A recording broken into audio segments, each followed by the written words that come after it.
Cervantes. We are presently celebrating the 206th anniversary of the separation of Ilocos Sur from Ilocos Norte by virtue of a Spanish royal decree. What do you think did we learn as a people from the 2 centuries of separation?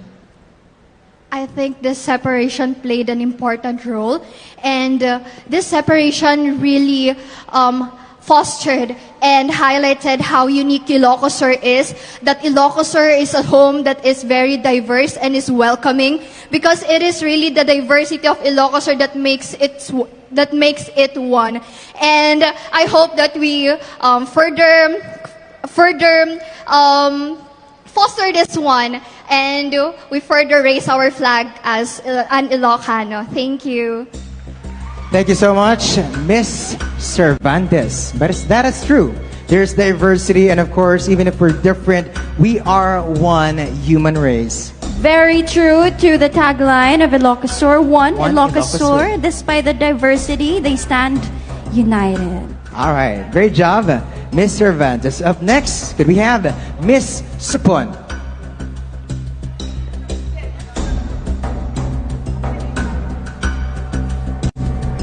Good evening, Miss Sugbon. Good evening, Mom. Good evening, everyone. How are you feeling that you are this close to becoming Miss Ilocos Sur when you answer this question? I'm feeling grateful and also excited to win the crown. Thank you. Love it. Love the conviction. So let's continue on with your final question. Here is your question. Now, we are presently celebrating the 206th anniversary of the separation of Ilocos Sur from Ilocos Norte by virtue of a Spanish royal decree. What do you think did we learn as people from the 2 centuries of separation? I believe the unity.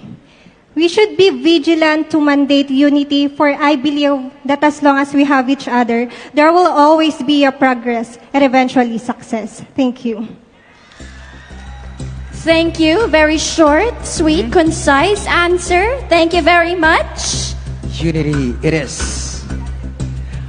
All right, now it's time to call on Miss Bantay.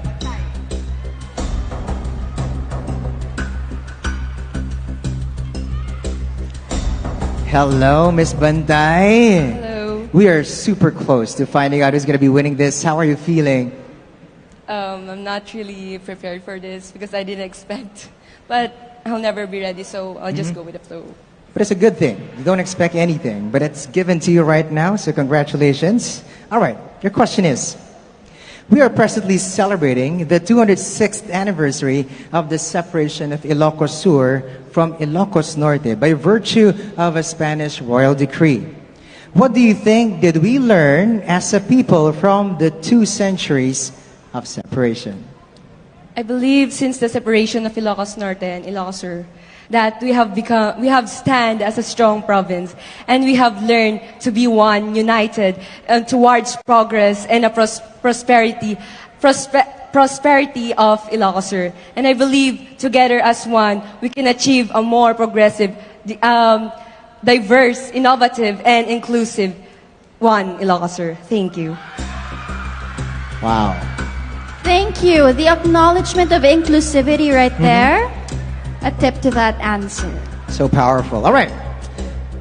Down to our last 2. Okay, let us call on Miss Santa Catalina.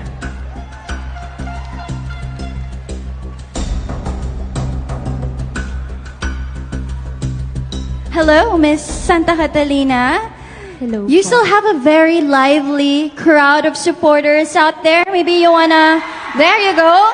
Maybe you wanna say hi to them to ease your nerves a little bit before going into the final question? Knowing that Santa Catalina is just a few kilometers from Vigan, I know I have them here. And thank you so much, everyone, to my supporters, my family and friends. Thank you for being here. We feel them all here, the whole of Santa Catalina. So, for them, here is your final question.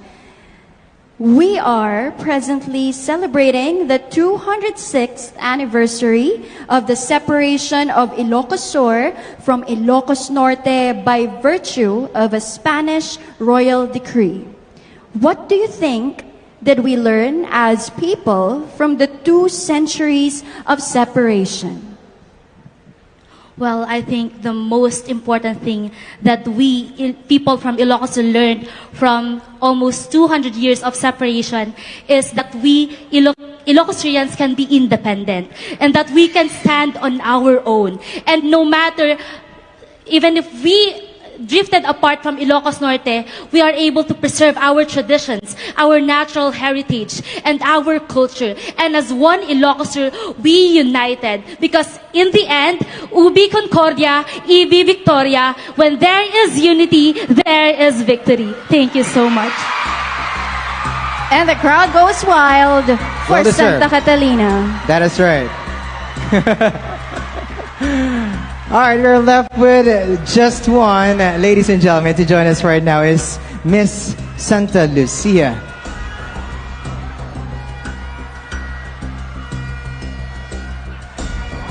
Hello, Miss Santa Lucia. Hello. What is running in your head right now? I'm so overwhelmed and yeah, maraming salamat po sa lahat ng sumusuporta sa akin ngayong gabi. Okay, take a deep breath. Compose yourself. But here's a question. We are presently celebrating the 206th anniversary of the separation of Ilocos Sur from Ilocos Norte by virtue of a Spanish royal decree. What do you think did we learn as a people from the 2 centuries of separation?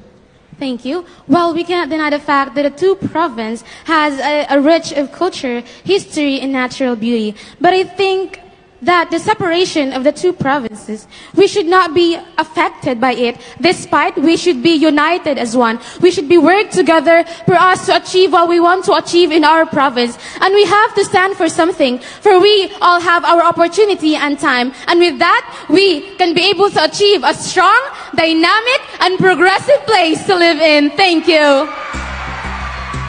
Yet again, the crowd goes wild, Santa Lucia. Maraming salamat. Ladies and gentlemen, another big hand for our top 5 candidates.